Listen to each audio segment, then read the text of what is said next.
welcome back to my channel. Today I wanted to walk you through a repot of an Oncidium that I've been putting off for a little while. As you can see, it's kind of climbing out of its pot.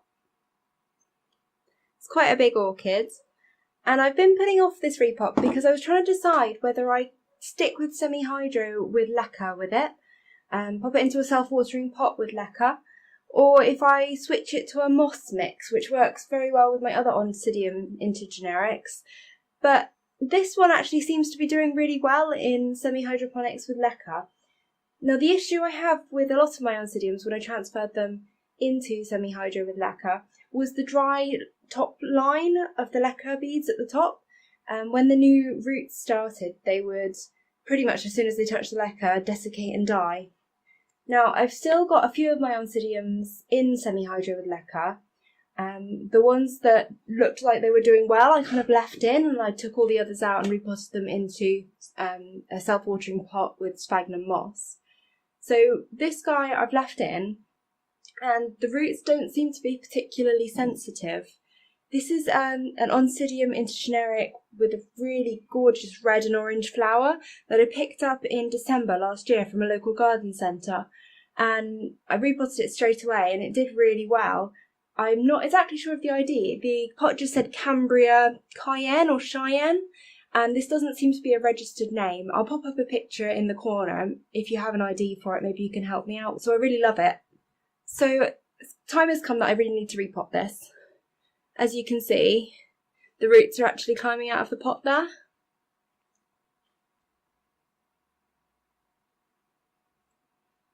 Which isn't ideal. So I need to put this in a bigger pot. It's got 2 new growths on it, and they are huge. Just see if I can show you.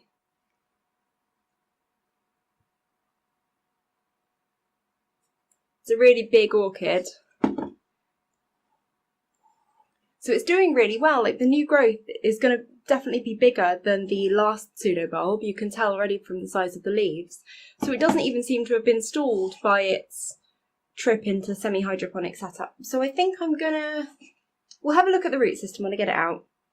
But I think I'm gonna stick with it in LECA in a self-watering pot and see how it goes. And if it takes a bit of a nosedive after a while, I'll post an update and let you know.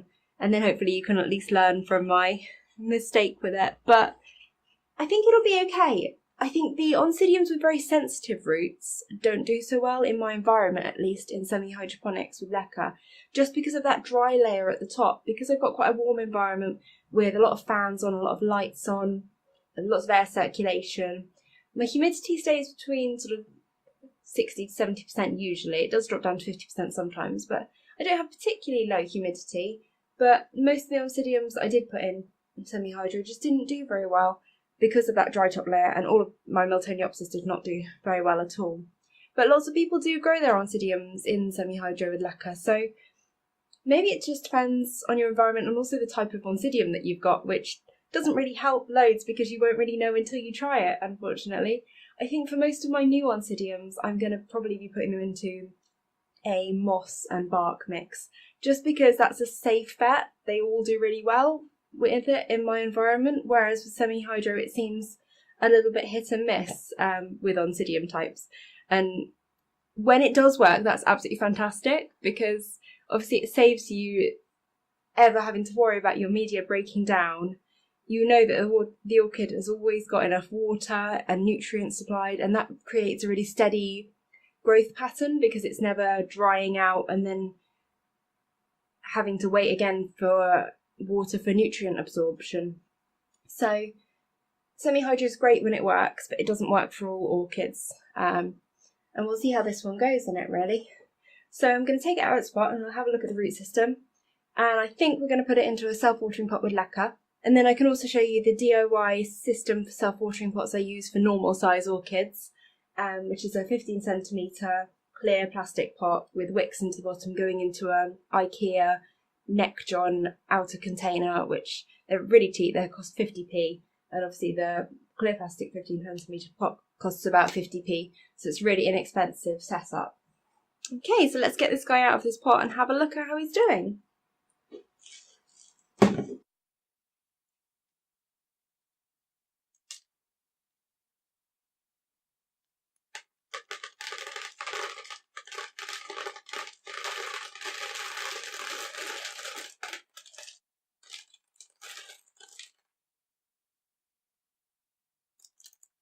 So I think we're going to stick with LECA.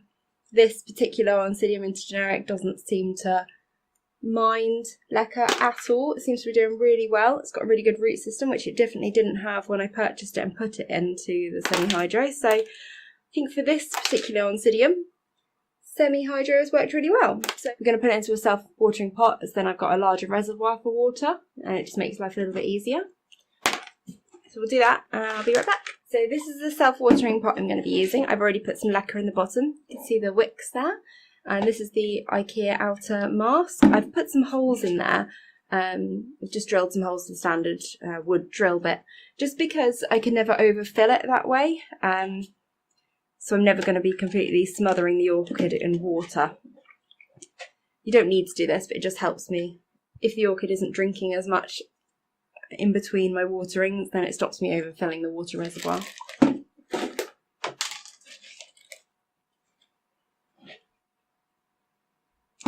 Okay, so that's that Oncidium repotted into its new larger pot, which will hopefully suit its better. I've put it more towards the back of the pot because you can see the two new growths are kind of growing in opposite directions, so they'll mature, and then a new growth will grow off the side of them, which hopefully will be this side, but if it's not, then I will need to repot it again. I've planted it a little bit lower in the LECA, just to try and compensate for that dry line that I get at the top. I don't need to worry about it rotting the pseudobulbs, because the pseudobulbs are still pretty much on top of the LECA, and the top of the LECA doesn't stay particularly wet. It's because there is that layering effect, it'll probably stay moist up to about there, and then this bit will be a bit drier. But this way, hopefully the new roots will just be going straight down into the more moist area, rather than having to fight that dry line. Although this particular Oncidium doesn't seem to mind the dry line at all, because we've got roots coming up into the air there. So I kind of wanted to take this opportunity to discuss the different setups that I use, because I kind of said I don't really keep my Oncidiums in semi-hydro, but then this one seems to be doing really well in it. So obviously there's exceptions for every class of orchid, and it really depends on the individual orchid as well as your environment. And your environment is the main factor to consider, but even within Oncidiums, I've got some that do really well in semi-hydro and some that don't. So I think just to be on the safe side, I'll be keeping new Oncidiums that I get, I'll be potting straight into self-watering with moss perlite bark mix, as I find that that is pretty much successful for all Oncidium types. But these guys that I've already tried out and they've done well in, I will probably keep in the system. So I also wanted to discuss the other types of self-watering pots that I use with different mixes. So I've already mentioned that I keep most of my Oncidiums in self-watering pots with a moss mix. This is my Oncidium sotoanum, and it's doing really well. You can see I've got more new growth starting, new growths maturing. This is a new growth that's maturing, and this is pretty much in pure moss. It does have a little bit of LECA mixed in, a little bit of, we've got some chunky perlite as well. And this is why I really like the moss mixes in the self-watering pots, because it's kind of a really easy option in my environment. There's no having to keep an eye because they might not be doing so great. They just, all of the Oncidiums that I've got do really well in this setup. But I've also got some different types of orchids in a more bark heavy mix. So this is my Encyclia cordidera, and I had this in self-watering with LECA, and it was doing really well in terms of the roots at the bottom of the pot.